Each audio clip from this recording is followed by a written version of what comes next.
30-40.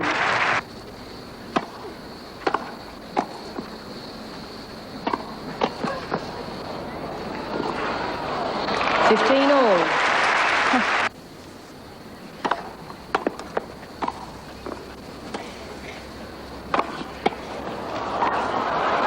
40 love. Like a brick wall, Mandlikova then. No fault call. Game. Mandlikova. 2 games to 1. Mandlikova went back to serve the second ball. No, but the passing shot is superb. It had Navratilova in 3 sets. Oh, superb running backhand pass from Mandlikova brings the crowd alight.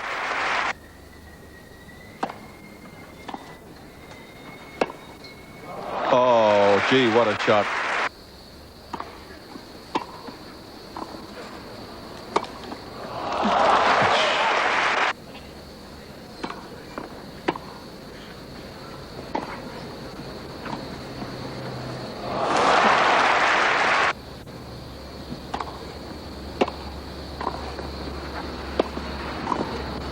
Game, Navratilova.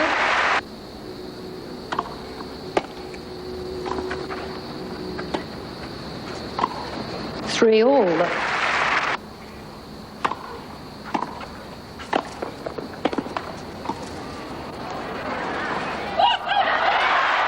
Navratilova can't believe it. She's allowed Mandlikova to stay in that point.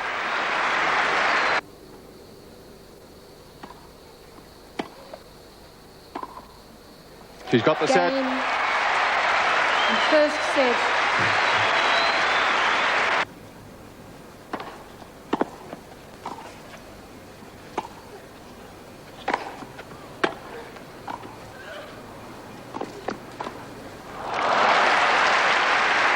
Better way to phrase it.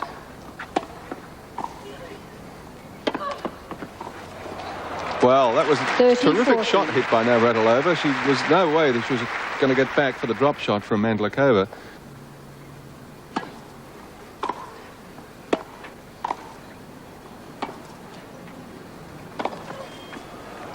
Deuce.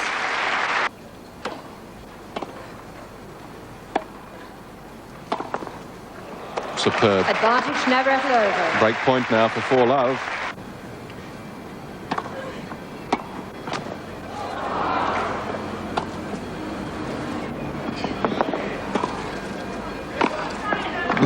Miss-hit smash.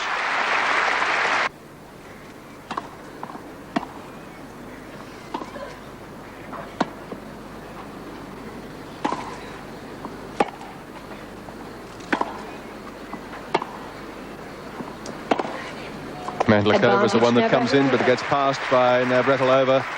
In fact, 0 chances.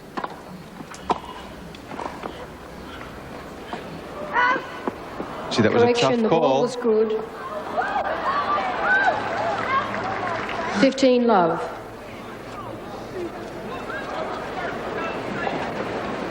Well, Navratilova's going to pursue the argument. A tough call for that Lions lady, but she made it right, I think. Anyway, playing the point again. Love 15. And Navratilova saying, are you sure? Is that all right?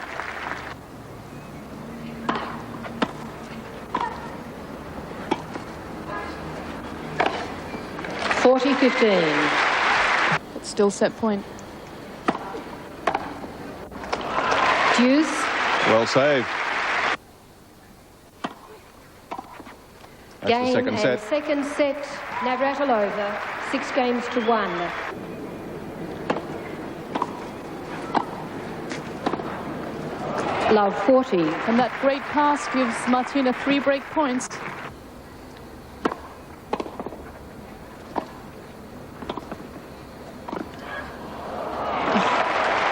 Well done, Mandlikova from love 40 comes back to hold serve in the opening game of the third set.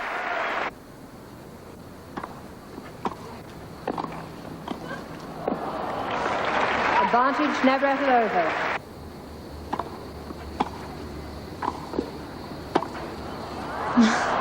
Advantage Navratilova. Second break chance for Navratilova.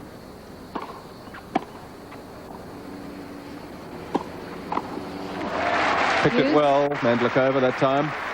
And again, Martina moving round to try and take it on the forehand. Not this time. Game, Navratilova. She's got the break. 2-1 in the third set.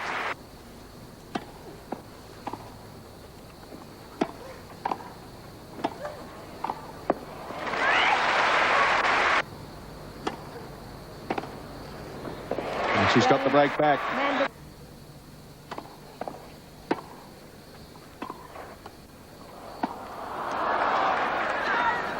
40 love.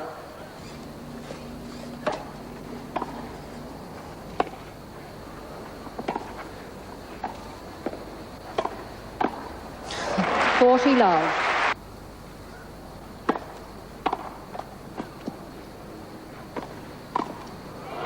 Game, Mandlikova. 30-15. Martina's into the final. Second match. She wins it in 3 sets.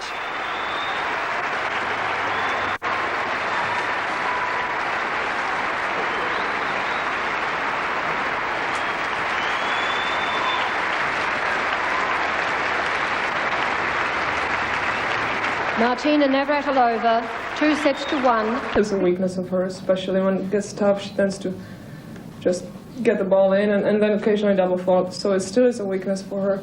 But she does come in a lot more. I mean, one game she came in like 4 times in her own service game. So I know I can't just be hitting the ball short and expect her to stay back. You know, she'll be coming in. So that is a change. But other than that, the tendencies are still the same.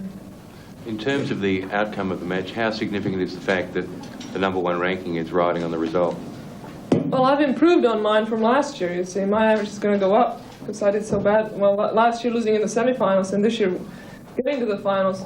Even if I lose, my average will still improve over last year. So I'm just happy to get that semifinal off my record. But I think this can pretty much decide it. Do you think it's a good idea for the women's game to have fully professional umpires, the way the men have got to? The umpire got very hesitant and embarrassed, it sounds confused. Well, she was messing up pretty well out there with the rule. No, twice she did the same thing. She overruled and awarded the point to Hana when they overruled in the middle of the point, so you can't do that. The point I'm making is such an important match. Should it not be in the hands of some real professional person? Probably would be a good idea, because these people also, whether you're professional or not, I think what makes the most difference is how many matches you call. And you know, these people get to call, what, 3 or 4 tournaments a year? And so they can't be as good as people that do it 15, 20 tournaments a year. It's just practice. It does help. They're not bad, but they are not practiced.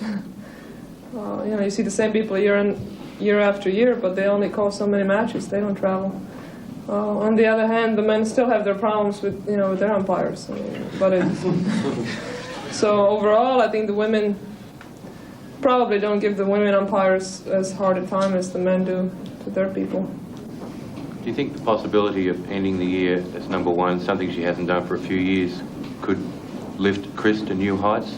Just do you get my point that, you know, she, after a few years being #2, Mm-hmm. she has this big chance to end the year as #1. Well, again, do you go from January to December, or do you go from March to March? Our year really doesn't end until March. So would you rather have 1 French and 1 Australian in the same year, or 1 Wimbledon? You know, which one, what's big? That is a hypothetical question. And head-to-head, we would be even then.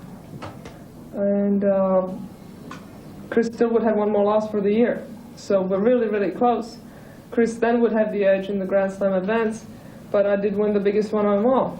So it would still be very close. And it might well be decided in the next few months, because our calendar really did start in March. So it may well be that the Virginia Slams Championships would then decide it all. But I think if I win, then it would be pretty hard for anybody to catch me. Don't you feel the general public ends a year in December and doesn't bother about the Virginia Slams, considers the 4 Grand Slam championships? And wouldn't you consider that this final decides it? Well, then they'd have a... In the public mind. Well, then they'd, like I said, I would still have the edge as far as losses and wins. But it would be very close, and head-to-head would be 3-3. So where do you go from there? You know, and I would have a winning record against everybody else. It's tough. Any more questions? Yeah. Yeah, he's got some. Well, how are you feeling? Would you like to answer? I feel great.